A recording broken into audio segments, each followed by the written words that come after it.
मंगलम भगवान वीरो मंगलम गौतमोगणी मंगलम कुंद कुंदार्यो जैन धर्मोस्तु मंगलम सर्वमंगलमांगल्यम सर्वकल्याणकारकम प्रधानं सर्वधर्माणां जैनं जयतुशासनं सहजानंद चैतन्य प्रकाशाय महीयसे नमो अनेकांत विश्रांत महिमने परमात्मने। आचार्य कुंद कुंद देव द्वारा रचित पंचास्तिकाय संग्रह नाम का ग्रंथ, इसकी 24वीं गाथा, जिसमें निश्चय काल का स्वरूप कहा गया है, उस पर पूज्य गुरुदेव श्री का जो स्पष्टीकरण है उसका अपन पेज नंबर 597 है। यहाँ कहते हैं कि आकाश द्रव्य अवकाश नाम अवगाहन में निमित्त है। धर्मास्तिकाय गति हेतुत्व है, अधर्मास्तिकाय स्थिति हेतुत्व। इस प्रकार एक द्रव्य में दूसरे द्रव्य निमित्त पड़ते हैं।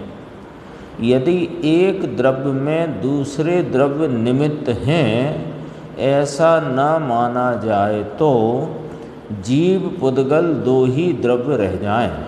इसलिए निमित्त रूप से दूसरा द्रव्य है, ये स्वीकार करना चाहिए। ये वाली बात है। अब ये कल भी अपन बात कर रहे थे कि पुद्गल भी दिखाई देता है और जीव भी ख्याल में आता ही है। स्वयं का जीव भी अन्य जीव भी ख्याल में आते हैं। तो दो द्रव्य तो जगत के स्पष्ट परिलक्षित होते हैं, लेकिन जगत में सर्वज्ञ भगवान ने 6 द्रव्य देखे हैं और 6 द्रव्य हैं जाति से, ये कहा है। तो उन द्रव्यों की सत्ता किस प्रकार है, तो वो अपने को निमित्त के आश्रय बिना नहीं जानी जा सकती। यानी अपन निमित्त को स्वीकार ही ना करें तो उन द्रव्यों की सत्ता स्वीकार कैसे होगी। और हैं तो हैं ही, सर्वज्ञ के ज्ञान में प्रत्यक्ष आए। तो कल अपन बात करते थे या परसों करते थे कि इनकी सत्ता की सिद्धि के लिए पहले तो सर्वज्ञ की आज्ञा से स्वीकार करना और फिर युक्ति से अपने अनुमान ज्ञान में लेकर उसको बराबर निर्णय में लेना कि 6 द्रव्य हैं।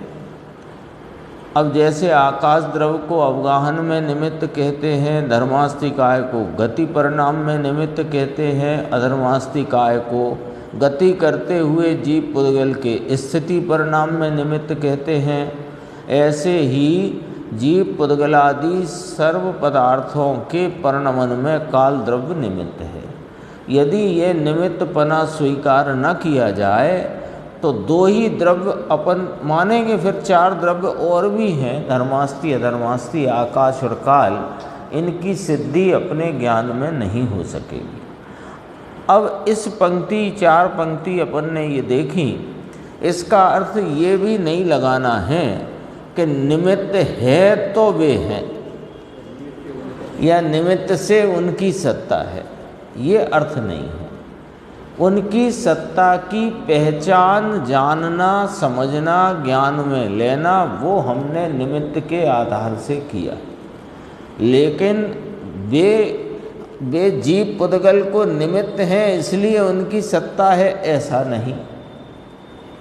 जीव पुद्गल को या अन्य द्रव्यों को वो निमित्त हैं। जैसे धर्मास्तिकाय और अधर्मास्तिकाय तो जीव पुद्गल को ही निमित्त पड़ता है, और आकाश और काल द्रव्य अवगाहन और वर्तना में सभी द्रव्यों को निमित्त पड़ते हैं।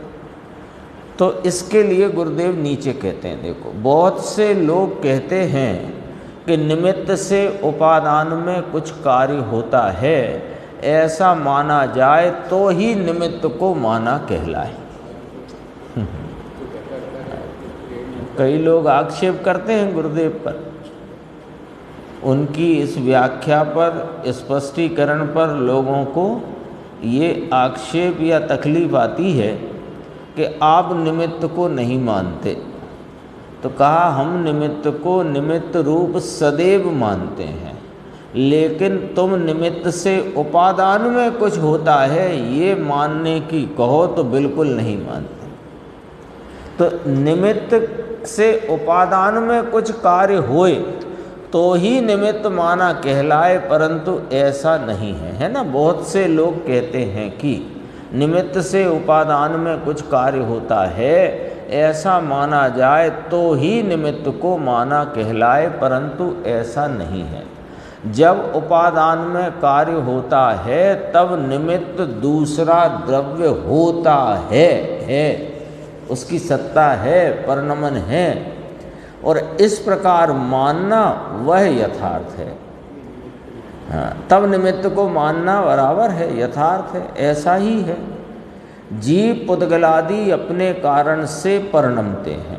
अब ये काल द्रव्य की चर्चा है तो कहते हैं जीव पुद्गलादि अपने कारण से परिणमते हैं, उसमें काल निमित्त है उनके वर्तना में, और वो अपन ने अनेक प्रकार की युक्ति से समझ लिया। समय विशिष्ट वृत्तियाँ होती हैं, समय नाम का परिणाम है, तो समय नाम का परिणाम है तो उसका कोई परिणामी द्रव्य भी है ही, ये युक्ति से अपन ने समझा।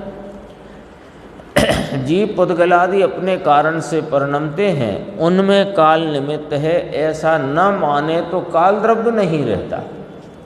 निमित्त निमित्त पने का कार्य तो करे, परंतु पर में कुछ नहीं करता। निमित्त अपने में तो उपादान रूप परिणमता है, और दूसरे के कार्य में अनुकूलता का आरोप मिला तो निमित्त कहलाता है। उपस्थिति है, निमित्त तो अनादि अनंत है, परंतु निमित्त से उपादान में कुछ कार्य हो ऐसा माना जाए तो द्रव्य स्वतंत्र नहीं रहता, आगम विरुद्ध हो गया ये तो। क्योंकि जगत में ये न्याय पंचाध्यायी में भी लिया, अन्य ग्रंथों में भी है कि जाति से द्रव्य 6 कहे गए हैं और संख्या से अनंत। अब अनंत हैं तो अनंत कब रहें कि जब वे स्वाधीन रहें तो अनंत रहें, है ना। अपने अपना कार्य करें, अपनी अपनी सत्ता में रहें, अपनी अपनी मर्यादा में रहें तो वे अनंत होंगे। नहीं तो एक का कार्य दूसरा करे तो वह उसके रूप हो गया, तो 2 एक हो गए। तो यदि 2 एक हो सकते हैं तो अनंत एक हो जाएगा, फिर अनंतता ही नहीं रहेगी।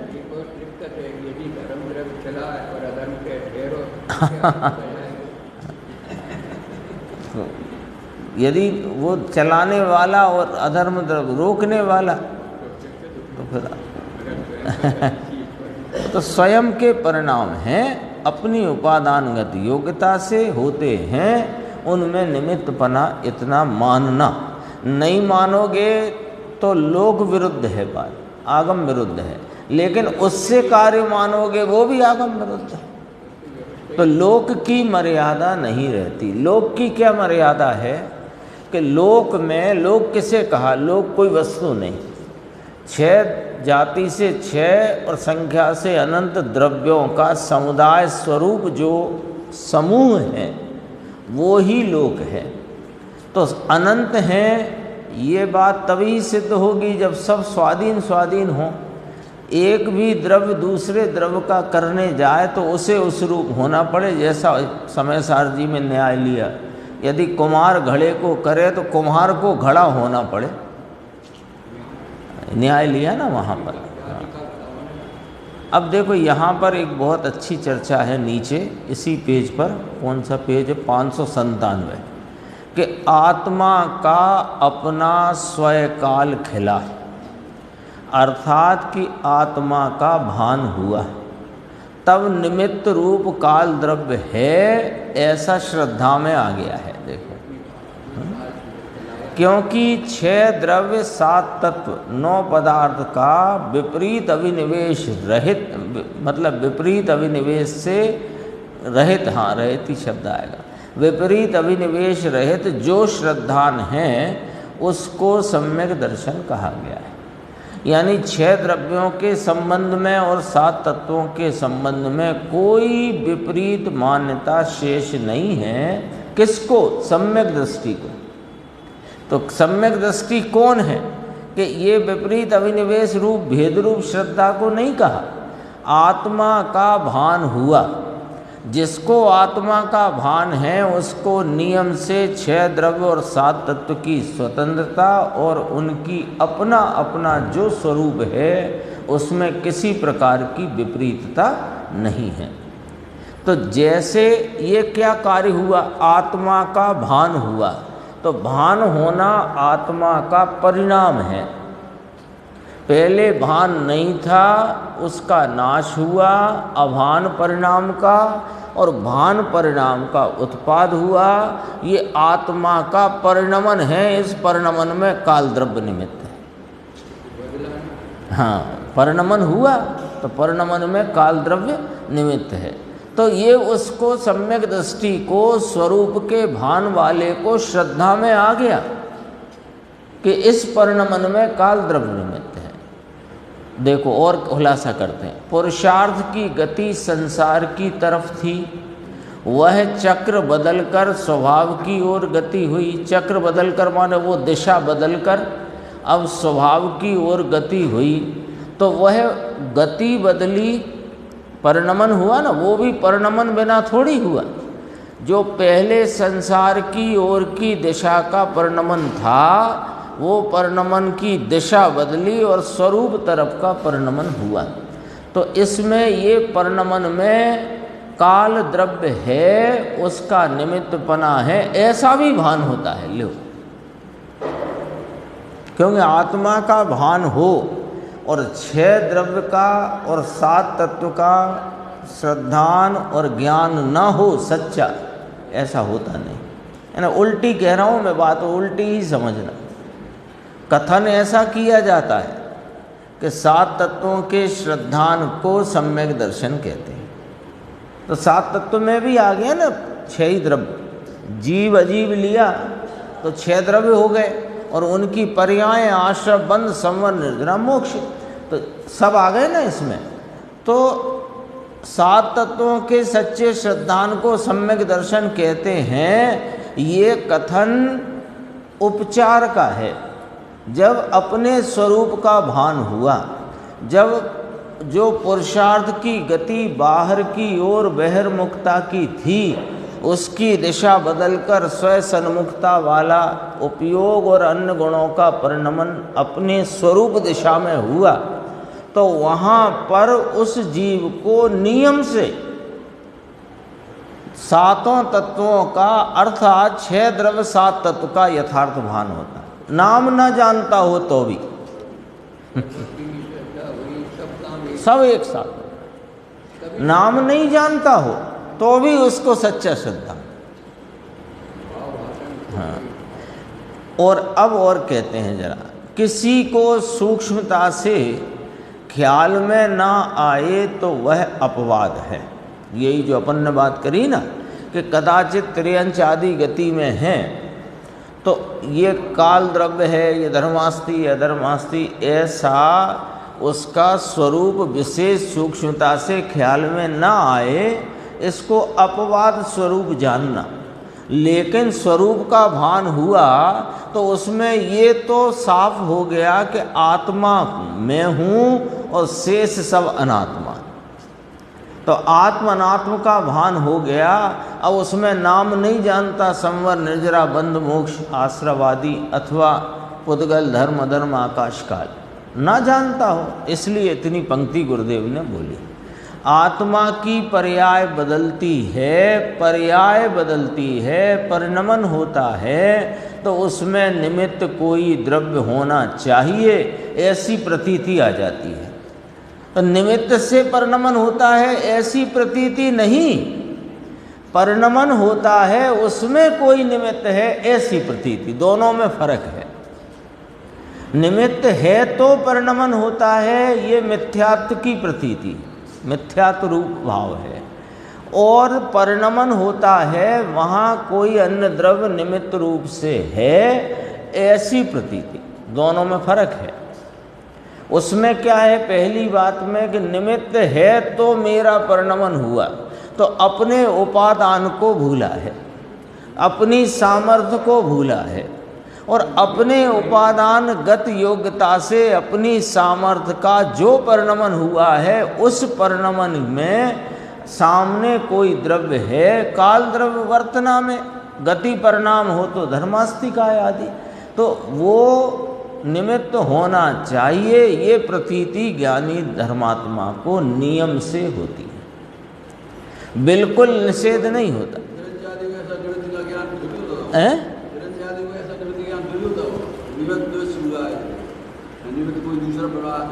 हाँ, ऐसा बराबर क्या है कि नहीं, ऐसा होता है। देखो कैसे होता है कि त्रियंच गति में है, नरक गति में है, यानी हीनी गति अपन विचार में लेते हैं, तो उस समय शरीर और अपना दो की भिन्नता का भान है कि नहीं वहाँ, और परिणति में दुख रूप भाव और अपना सुख स्वभाव, उनकी भिन्नता का भान है कि नहीं। तो दुख रूप भाव भिन्न है, मैं भिन्न हूँ, ऐसा जब भान हुआ तो वहाँ पर इसमें ये जो अभी संयोग है ये निमित्त रूप है। संयोग है ना, संयोग में वो अपने को भगवान नहीं मान लेता, संयोग के अनुसार तो अपने को त्रियंच और अपने को नारक आदि ही मानता है। मानता है माने उस प्रकार का ज्ञान और उस प्रकार का योग्यता का परिणाम है उसको, अबुद्धिपूर्वक ही सही पर है परिणाम। तो वहाँ पर शरीर आदि, अपन तो मोटी बात करते हैं, शरीर आदि यहाँ अभी संयोग में हैं, तो ये संयोग है, ये इस गति का निमित्त रूप है।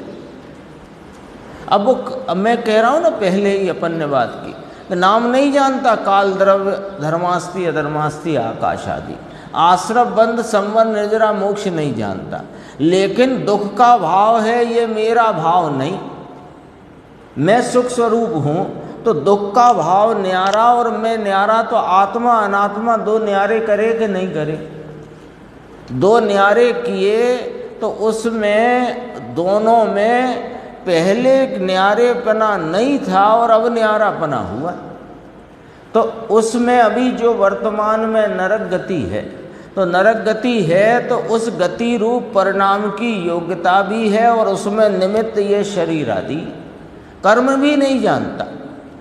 शरीर का संयोग तो जानता है ना, कर्म है ज्ञानावरणी दर्शनावरणी, कुछ नहीं जानता, लेकिन इतना तो जानता है ना।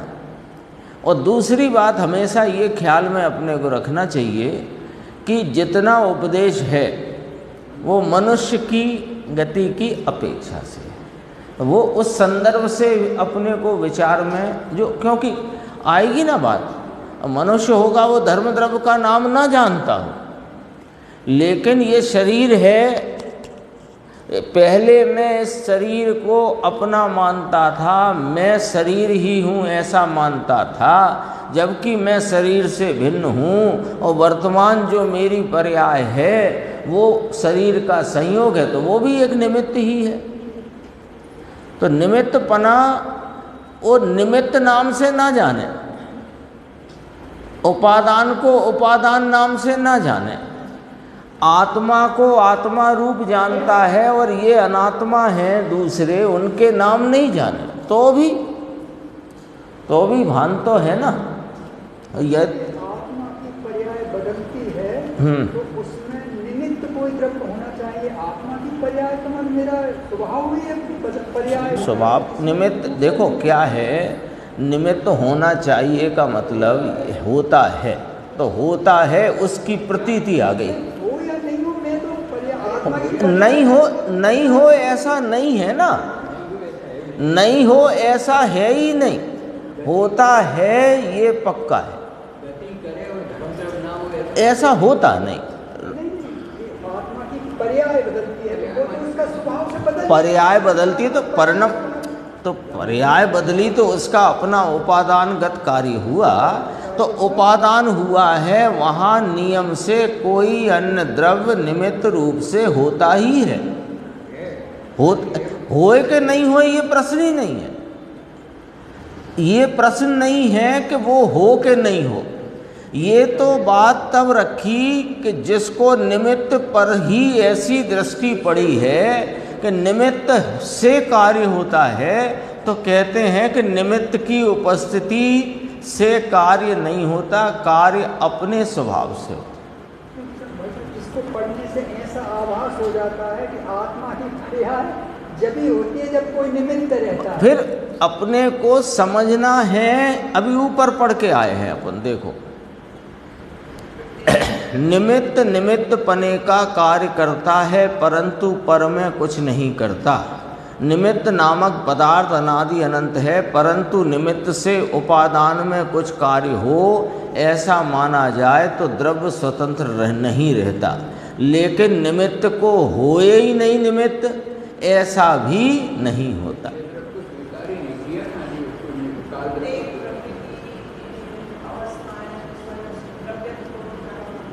हाँ, अरे द्रव्यत्व गुण से बदले उसके अपने उन गुणों में भी यदि अपन जानने की पर्याय लें तो ज्ञान गुण का परिणमन है, अवलोकन की लें दर्शन का परिणमन है, इसमें रुक्षता चिकनाई आदि वो स्पर्श गुण का परिणमन है। वो सब परिणमन उसके ही गुणों के भावों का स्वयं सामर्थ्य से अपनी उपादानगत योग्यता से ही हुआ है।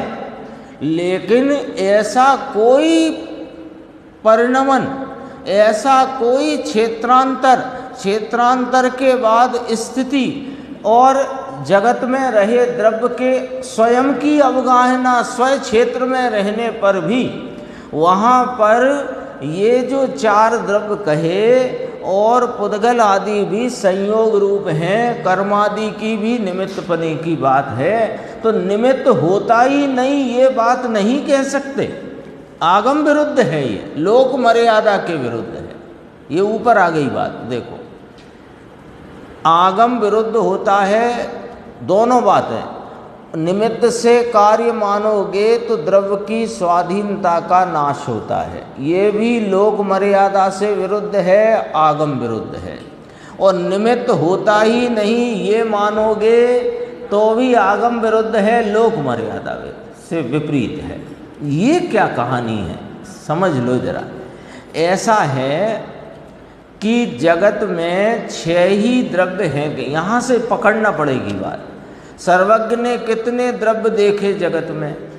6 द्रव्य देखे। 6 द्रव्य के नाम बताए, जीव, पुद्गल, धर्मास्ति, अधर्मास्ति, आकाश और काल। धर्मास्ति में क्या विशेष गुण हैं कि स्वयं परिणमते हुए जीव पुद्गल के गति परिणाम में निमित्त होना। अब निमित्त से होता है ये वाली बात तो कह ही नहीं रहे, लेकिन जब कार्य होता है तब अन्य कोई निमित्त अवश्य होता है। लेकिन निमित्त से या उसकी हाजिरी से होता है ये नहीं है बात, लेकिन निमित्त है अवश्य। देखो जब अपन बात करते हैं जीव के विकार और कर्मादि की, तो कर्म का उदय होता है कि नहीं होता, अथवा जीव का विकार रूप परिणमन है, तो जब विकार रूप परिणमन है और उधर कर्म का बंध है, तो कर्म बंधे तो जीव की परिणति में विकार है कि नहीं। सुबह ही आया ना, आज सुबह की गाथा 62 नंबर परमात्म प्रकाश की गाथा आई थी, है ना। विषय कषाय में रंजित यह जीव जब अपने परिणाम से परिणमता है, तो वहाँ पर रहे कार्माण वर्गणाएँ या कर्म रूप होने योग्य परमाणु उसी क्षेत्र में आकर के बंधते हैं, रुकते हैं, उन्हें जिनेश्वर देव कर्म कहते हैं। ये सुबह 62 नंबर गाथा है। उसका दृष्टांत आया था कि तेल लगाया हुआ व्यक्ति, अब धूल तो पूरे वातावरण में है, अब तेल लगाया हुआ व्यक्ति से आकर धूल चिपक गई, तो चिपक गई, अब वो धूल कहाँ कहलाती है? मैल कहलाता है।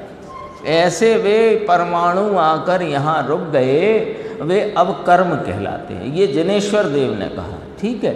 अब निमित्त की बात ऐसी है कि कोई परिणमन हो, गति रूप जीव पुद्गल का परिणमन हो, गति से स्थिति रूप जीव पुद्गल का परिणमन हो, जीवादि पदार्थों का अवगाह रूप कार्य हो या परिणमन हो, अवगाहना भी तो है और वर्तना भी है, तो ऐसा कुछ नहीं हो सकता। आप सब निमित्तों का निषेध करते जाओ, सबका, लेकिन फिर भी ये निमित्त तो चार द्रव्य जो कहे वे निमित्त रूप से हर समय हाजिर हैं, उनकी हाजिरी है। यदि ये स्वीकार नहीं करोगे तो अन्य चार द्रव्य स्वीकार ही नहीं होंगे। लो ये लो। हाँ, अब ज्ञान की सामर्थ्य का ही अस्वीकार हो गया इसमें यदि निमित्त को स्वीकार न किया, क्योंकि निमित्त नाम का काल द्रव्य कौन है? परिणमन में वर्तना में निमित्त, आकाश अवगाहन में निमित्त, धर्मास्ति अधर्मास्ति गति स्थिति परिणाम में निमित्त। अब इनमें से आप एक द्रव्य की भी उपस्थिति या उनकी सत्ता का अस्वीकार करो तो अपनी ज्ञान सामर्थ्य का अस्वीकार है। हाँ, तो हमने कब कहा कार्य उनसे होता है? ये तो निमित्त की हाजिरी है, तो आप समझ क्यों रहे हो कि निमित्त से कार्य होता है? कार्य अपने से होता है, निमित्त की हाजिरी होती है, उपस्थिति होती है, उसकी मौजूदगी होती है। अंधेरा है तो कुछ नहीं दिख रहा, उजेला हुआ दिखने लगा, तो उजेले ने उन चीज़ों को बनाया क्या?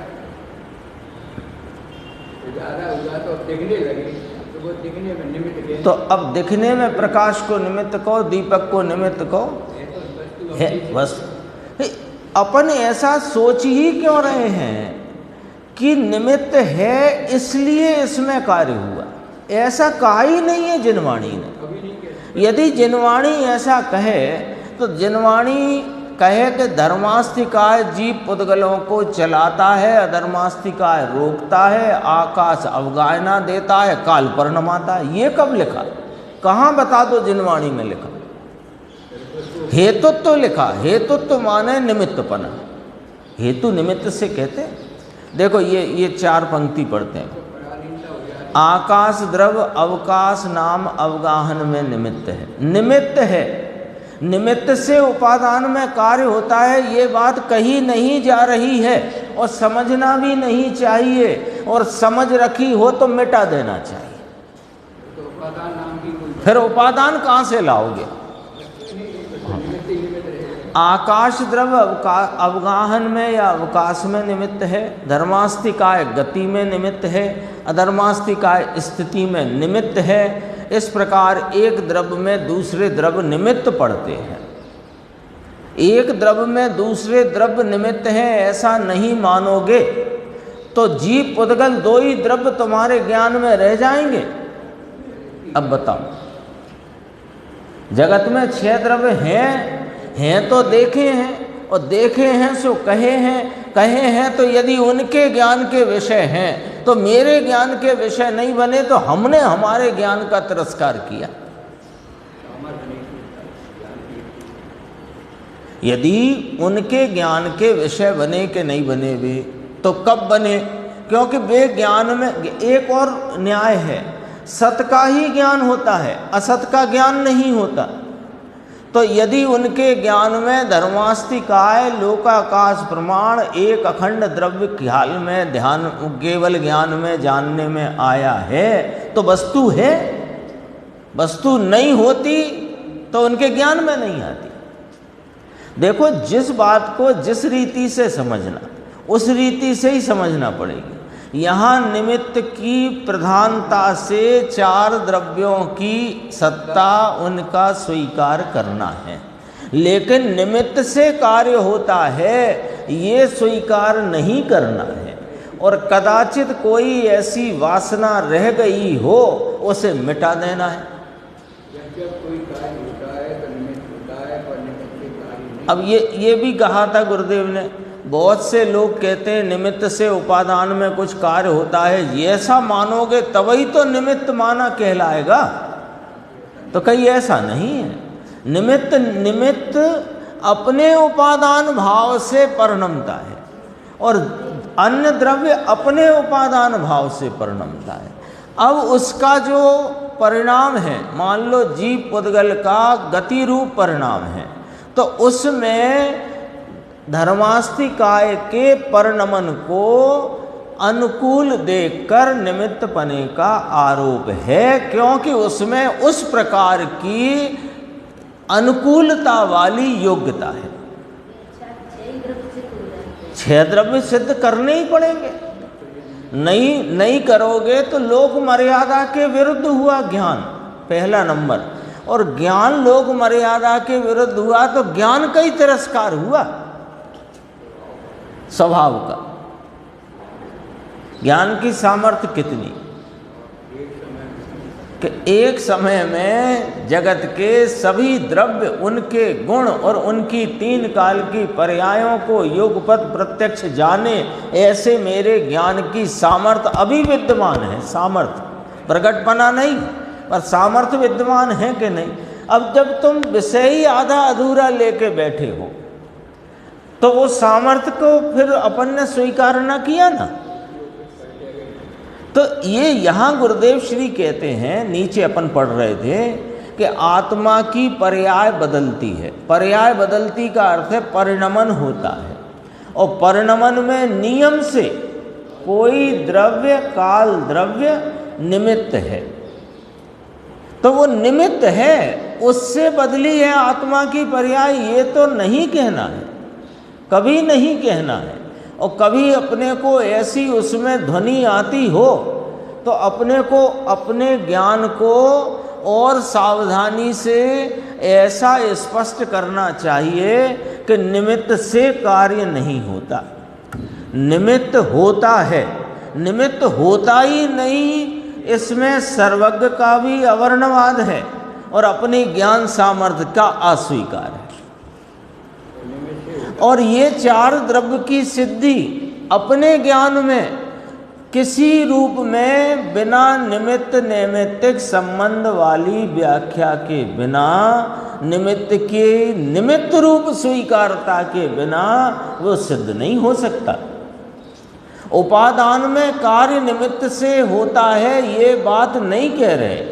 यदि ये कहें तो वो कर्ता कर्म पना नहीं है, पर निमित्त नैमित्तिक पना 100 बार है, 100% है। ये नहीं समझ सकते आप, बताओ कैसे समझो? बहुत सी बातें हैं, ये तो 4 द्रव्य की बात है ना।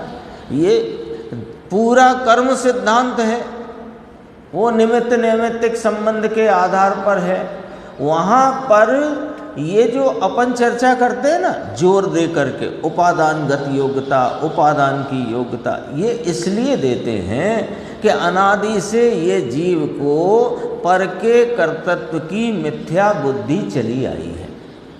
तो उस पर के कर्तृत्व के को मेटने के लिए ये बात जोर देकर कही जाती है कि निमित्त तो है, लेकिन निमित्त से कुछ नहीं होता। जो होता है वह अपनी स्वयं सामर्थ्य का अपने से होता परिणाम है।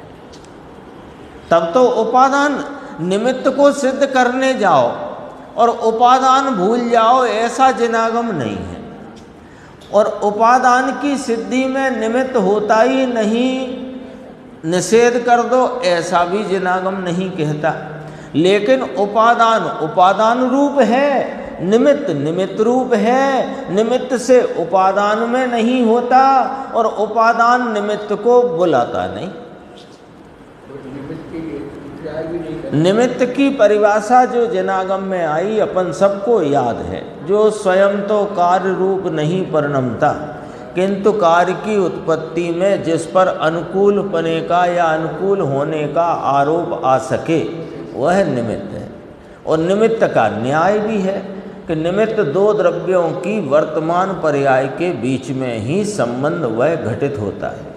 ये सब समझने के बाद फिर नास्ति सर्वोपि संबंध है ना। ये तो जनागम स्यादवाद स्वरूप है। करेगा नहीं। देखो अभी गुरुदेव कहते हैं बिल्कुल निषेध नहीं होता, निमित्त का, है ही नहीं है। है ही नहीं है। और होए तो हुआ करे, ऐसा भी नहीं, होता ही है ऐसा प्रतीति में है। आगे बढ़ती बात, गुरुगम ना मिला हो और कदाचित ख्याल में ना आए, परंतु कोई कहे, अब देखो आपका बात का जवाब आता, कोई कहे तो विरोध नहीं करता। समझ में आई है मनुष्य पर्याय की मुख्यता से समझना कि गुरुगम नहीं मिला हो, 6 द्रव्यों के नाम नहीं मालूम हो, 7 तत्वों के नाम नहीं जानता हो, लेकिन कोई पूर्व स्मृति से नरक आदि में होता है ना, नरक गति आदि में, और मनुष्य को भी होता है ऐसा निसर्गज, पहले देशना सुनी और वह स्मृति में आकर आत्मा अनात्मा का भेद ज्ञान होकर के स्वरूप का भान हो गया। अब कोई कहे कि भाई तेरे परिणमन में काल द्रव्य निमित्त है, तो कहना नहीं, हम नहीं मानेंगे, ऐसा नहीं करता ज्ञानी धर्मात्मा स्वरूप का दृष्टिवंत। यही लिखा है गुरुदेव ने, देखो गुरुगम न मिला हो, कदाचित ख्याल में ना आए कि कौन द्रव्य निमित्त है, क्या है, गति में कौन निमित्त है, परिणमन वर्तना में कौन निमित्त है, नहीं मालूम हो तो विरोध नहीं करता। ऐसा माने तो दूसरे धर्मादि द्रव्य निमित्त रूप है उनका भी निषेध होता है। और सुनो, इस प्रकार 4 द्रव्यों का निषेध होने से जीव पुद्गल भी मान्यता में नहीं रहते। हाँ, इनका भी अस्वीकार है एक तरह से, है ना। बहुत सी बातें हैं। ऐसा जानने की ताकत वाला स्वयं है, यानी ये ज्ञान की सामर्थ्य 6 ही द्रव्यों को जानने की मेरी सामर्थ्य है, इस ताकत का भी निषेध होता है। अब एक उदाहरण देखो कितना गजब का दिया गुरुदेव। जैसे कांच का बड़ा गोला घर के बीच में बांधा हो, उसमें सब दिखता है ना। ऐसा मिरर पॉलिश वाला एक गोला घर के बीचों बीच टांगा। अब घर के चारों तरफ जो कमरे, पर्दे, खिड़कियां, दरवाजे, सामग्री जो भी है उसमें सब दिखती है, ठीक है ना। क्या क्या दिखता है फिर याद कराते हैं। दरवाज़ा, खिड़की, कमरों के चारों तरफ के कमरे, उनमें रखा सामान, जो भी फर्नीचर, सब दिखता है। अब जो दिखता है उस कांच के गोले में, उन वस्तुओं का निषेध करे तो कांच के गोले का निषेध होता है। दृष्टांत समझ में आया कि नहीं आया? यहाँ अपन ने बीचों बीच एक गोला लगाया मिरर पॉलिश वाला, जिसमें सब झलकने का गुण है। अब यहाँ पर बैठे हुए भाई लोग, बहनें, और ये अलमारियाँ और ये सब कुछ, और भगवान का जो भी दरबार है सब उसमें झलक रहा है। अब कहे कि नहीं नहीं, भगवान का दरबार ही नहीं, भाई लोग यहाँ हैं ही नहीं, तो फिर हैं ही नहीं और उस गोले में झलकते हैं, तो तुमने गोले का ही निषेध कर दिया यदि उन पदार्थों का निषेध। ऐसे ही 6 द्रव्य, अब इधर से चलो, 6 द्रव्य किसके ज्ञान में गे बन रहे हैं? कि केवल ज्ञानी के ज्ञान में। केवल ज्ञान कौन है? कि वो सर्वज्ञ देव हैं। तो पहली बात, यदि 4 द्रव्य और जीव पुद्गल और 4 द्रव्य इनको स्वीकार न करोगे तो सर्वज्ञ का निषेध हुआ। सर्वज्ञ का निषेध हुआ तो सर्वज्ञता क्या है? कि वह ज्ञान स्वभाव का परिपूर्ण भाव है, परिणमन है, तो ज्ञान स्वभाव का निषेध हुआ। तो जब उनके ज्ञान स्वभाव का निषेध हुआ तो अपने ज्ञान स्वभाव का भी निषेध जरूरी है। देखो, इसी प्रकार आत्मा के ज्ञान में ज्ञेय पदार्थ ज्ञात होते हैं, उस ज्ञेय का निषेध करने से ज्ञान का निषेध होता है। यह निश्चय काल का वर्णन किया, अब व्यवहार काल का वर्णन करते हैं। 25वीं गाथा देखिए। समोणिमियो कट्ठा कलायणाली तदो दिवारती मासो द्वयण संवत्सरोति कालोपरायत्तो समय निमिष कला घड़ी दिन रात मास ऋतु अयन वर्षादि का व्यवहार जो वह पराश्रित जिनवर कहा। देखो आचार्य देव, ये काल द्रव्य की पर्यायों का कथन है ना।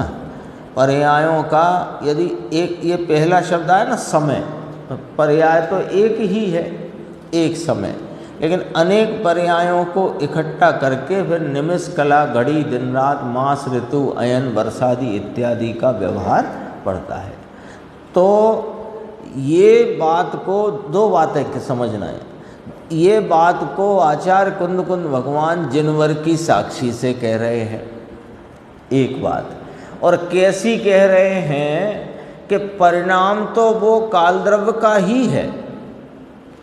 निश्चय काल द्रव्य जो कहा तो द्रव्य बिना परिणाम का होता नहीं, और उसका परिणाम उस परिणामी का ही वर्तमान व्यक्त भाव है, उसी को परिणाम कहते हैं।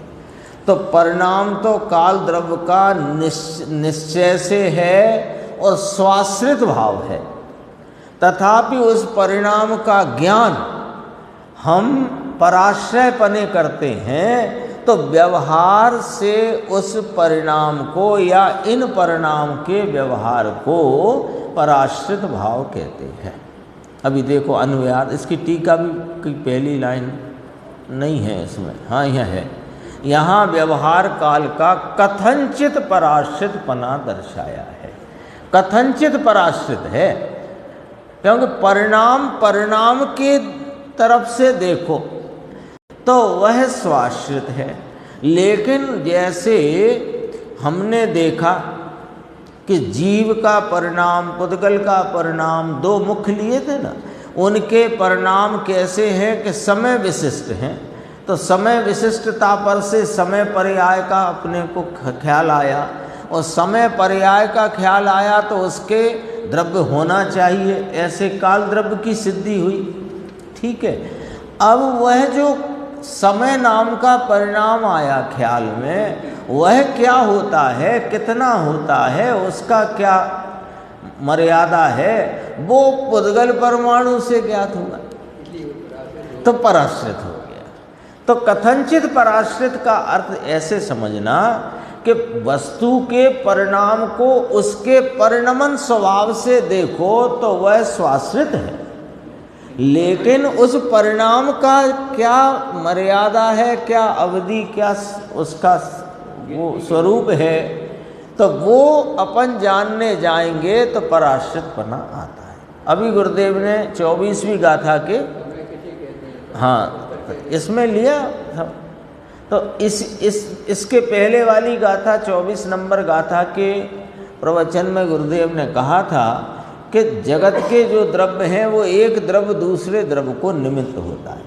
तो ये निमित्त पने ही पराश्रयपना इतना कहने में आया। देखो अन्वयार्थ, समय, निमेष, काष्ठा, कला, घड़ी, अहोरात्र माने दिवस, मास, ऋतु, अयन और वर्ष, ऐसा जो काल यानी व्यवहार काल, वह पराश्रित है ना। ये किसने कहा? जिनवर ने कहा। देखो इसमें लिखा तो है, इसमें क्यों नहीं आया? परायतम मासत्र, इसमें हिंदी में लिख लिया, वो आचार्य भगवान ने नहीं। देखो इसमें देखो, परमाणु के गमन के आश्रित समय है। देखो अभी क्या कह दिया भाषा ने, क्या कह दिया भाषा ने? कह दिया कि परमाणु के गमन के आश्रित समय है। और भले भाषा ये आई समय के स्वरूप को बताने के लिए।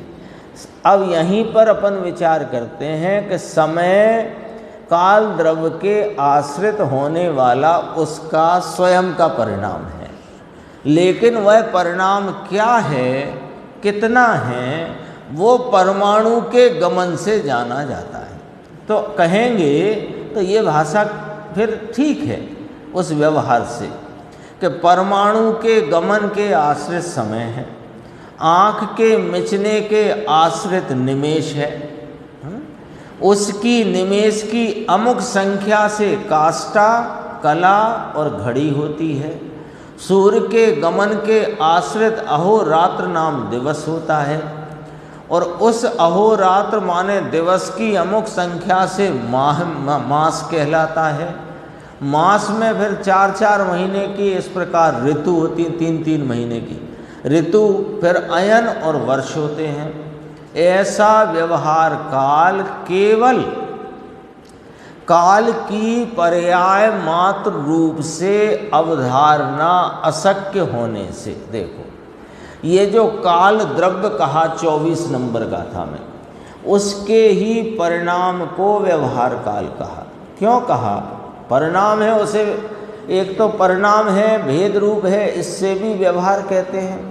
दूसरे यहाँ उसे व्यवहार क्यों कहा? ये आचार्य अमृतचंद्र भगवान कहते हैं कि ऐसा व्यवहार काल की पर्याय मात्र रूप से अवधारित नहीं किया जा सकता।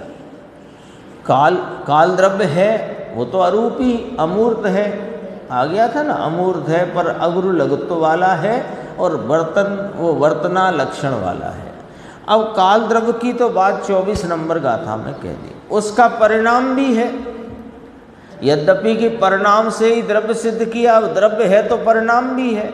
अब वो परिणाम को आप कैसे अपने ज्ञान में अवधारित कर सकोगे, कैसे कर सकोगे?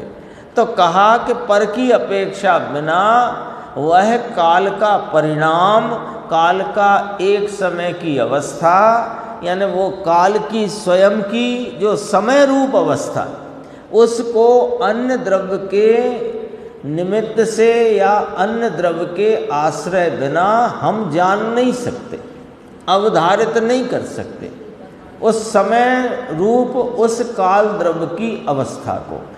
अवस्था उसकी स्वयं की है, उस स्वय द्रव्य स्वयं उस अवस्था में परिणमता है। अभी वो बात भी इसमें आएगी, सब आएगी। देखो, अर्थात पर की अपेक्षा बिना परमाणु, आँख, सूर्य आदि पर, आँख लिया ना, आँख का झपकना, हाँ निमेष के लिए, सूर्य का गमन आदि पर पदार्थों की अपेक्षा बिना व्यवहार काल का माप निश्चित करना अशक्य होने से। देखो, ये काल का माप बिना परमाणु आदि पर द्रव्यों के आश्रय बिना निश्चित नहीं किया जा सकता, और अन्य द्रव्यों का परिणाम का परिमाण बिना काल द्रव्य के परिणाम के नहीं किया जा सकता। ये 5 वर्ष पुराना है, ये 6 वर्ष पुराना है, मैं 60 वर्ष से इस गति रूप परिणाम में हूँ। तो ये जो है, जो कुछ भी, तो ये समय से निश्चित होता है। और समय कैसे निश्चित हो? अब प्रश्न ये हो गया समय कैसे निश्चित हो? कपड़ा तो मीटर से नप कर बिकता है, पर मीटर कैसे बना? ये तो फिर ख्याल में लेना पड़ेगी ना बात। तो ऐसे कहते हैं कि जो काल की पर्याय मात्र रूप भाव जिसे समय कहा, वो समय का माप यानी व्यवहार काल हो गया, वो निश्चय काल द्रव्य हुआ, उसका एक समय की अवस्था रूप भेद व्यवहार काल हुआ। उस व्यवहार काल का माप अन्य द्रव्य के आश्रय बिना निश्चित नहीं किया जा सकता। तो इसलिए उस समय नाम के परिणाम को पराश्रित ऐसी उपमा दी जाती है। वो परिणाम पराश्रित है ये नहीं कहा जाता, समझना पॉइंट बिल्कुल। जब काल द्रव्य तो पराश्रित परिणाम वाला है, नहीं, काल द्रव्य का परिणाम स्वयं आश्रित ही है, लेकिन उसके परिणाम को जानने के लिए, अवधारण करने के लिए अन्य द्रव्य के आश्रय से ही उसका माप निश्चित किया जा सकता है। इसलिए उसे पराश्रित नाम ऐसी उपमा दी जाती है। परिणाम स्वाश्रित है।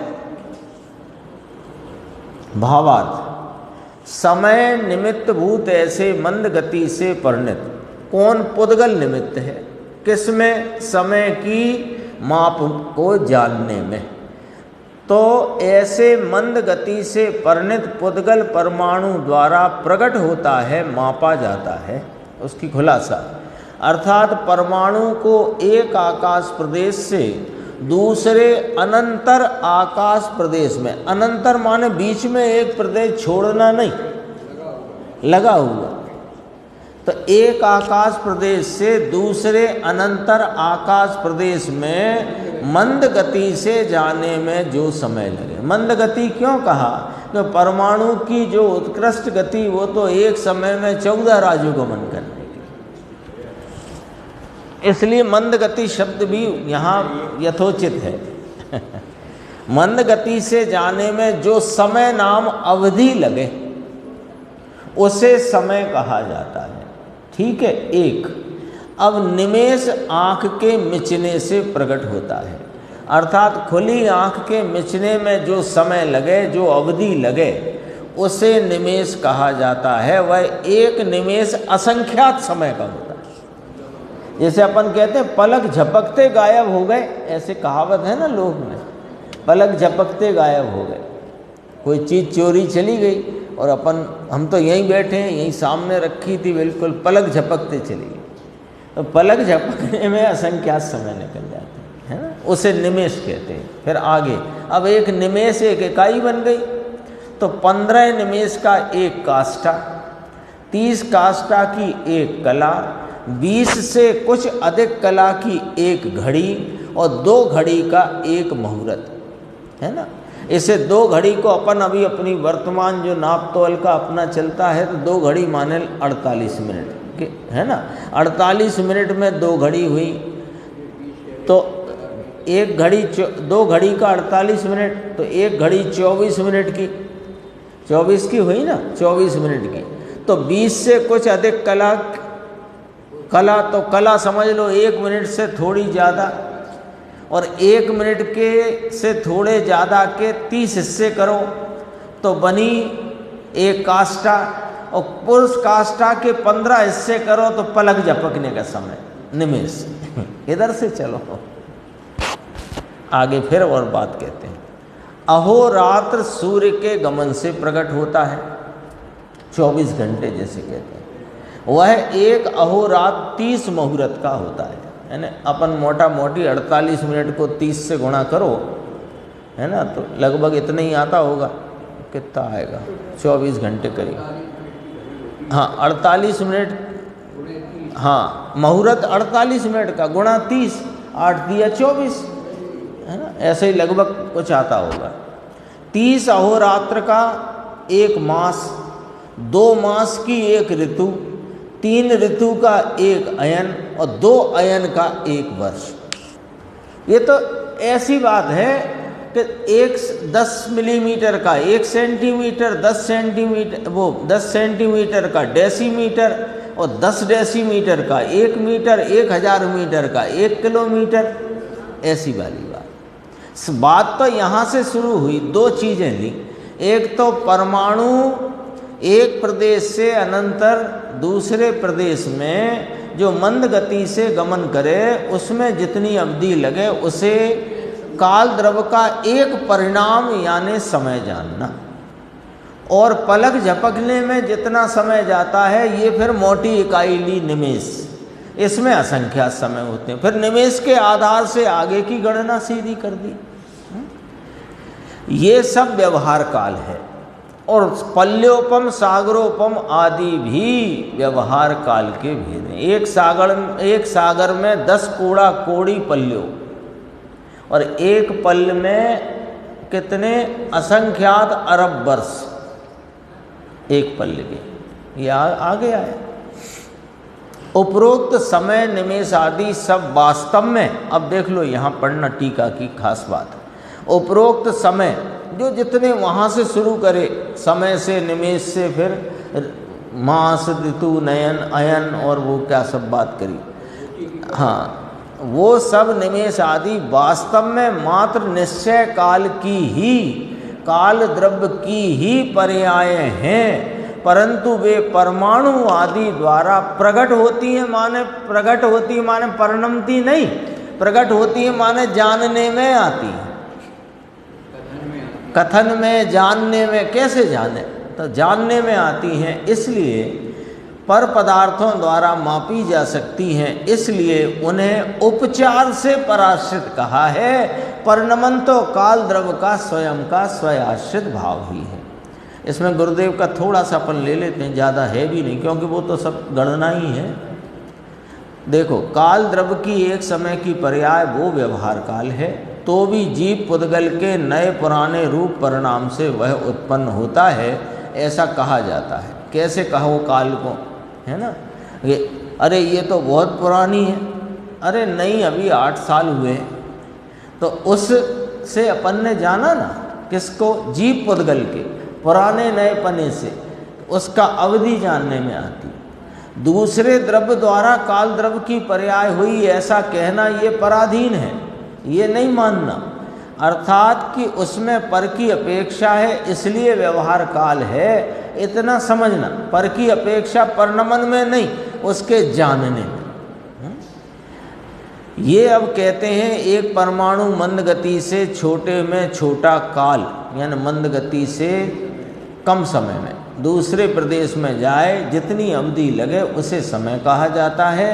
ये व्यवहार से पर्याय का माप है, और निश्चय से ये काल द्रव्य की एक पर्याय है। नीचे और देखना जरा, अब ये बात जरा समझना, बहुत गजब की बात ली गुरुदेव ने यहाँ। काल द्रव्य एक प्रदेशी ही है, ये कैसे नक्की हुआ? देखो, अभी तो 5 अस्थिकाय अपन ने लिए, धर्मास्थिकाय लोक में पूरे में व्याप रहा है, आकाश सर्वव्यापी अनंत प्रदेशी है, अधर्मास्थिकाय का भी अपन ने समझ लिया।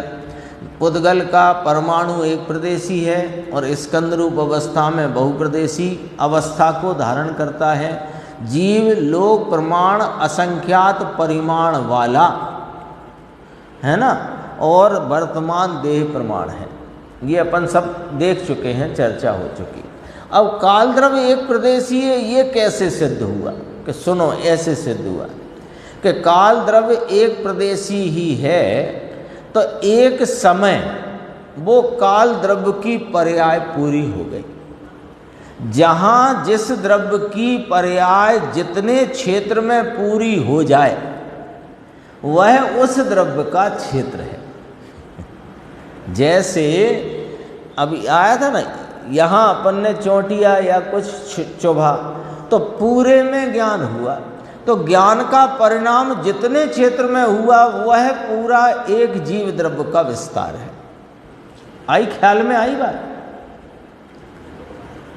आया ना ख्याल में कि एक पर्याय जितने क्षेत्र में पूरी होए, उतना वह क्षेत्र उस द्रव्य का स्वय क्षेत्र है, उसका वह विस्तार उतना है।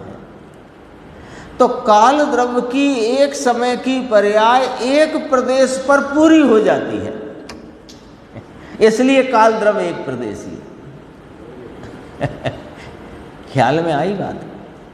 देखो, अभी गुरुदेव फरमाते हैं, एक समय वह काल द्रव्य का एक परिणाम है ना। एक परमाणु एक प्रदेश से अनंतर दूसरे प्रदेश पर मंद गति से जाए, उतनी अवधि में उस प्रदेश में काल की पर्याय हो गई, उतने ही उस अवधि में उस क्षेत्र में, एक प्रदेश क्षेत्र में काल की पर्याय पूरी हो गई, तो पर्याय का धारक द्रव्य भी उतने ही क्षेत्र में है। आया न्याय? समझ में आया? जितने क्षेत्र में पर्याय की सिद्धि हो जाती है, उतने ही क्षेत्र में द्रव्य रहा हुआ है।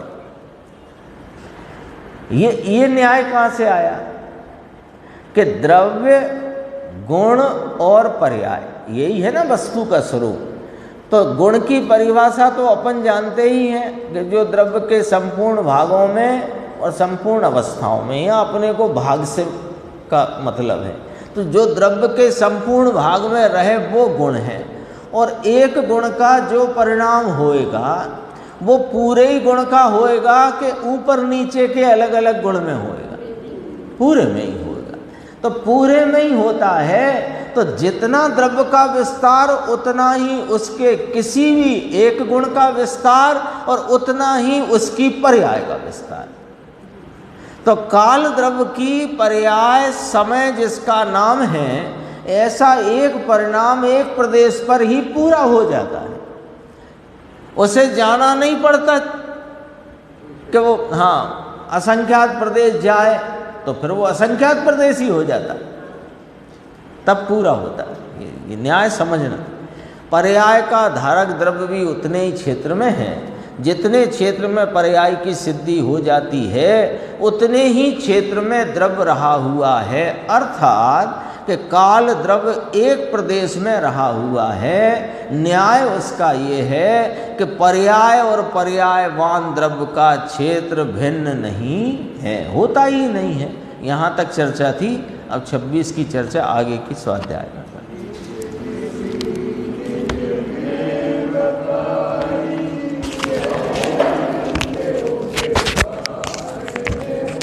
उसके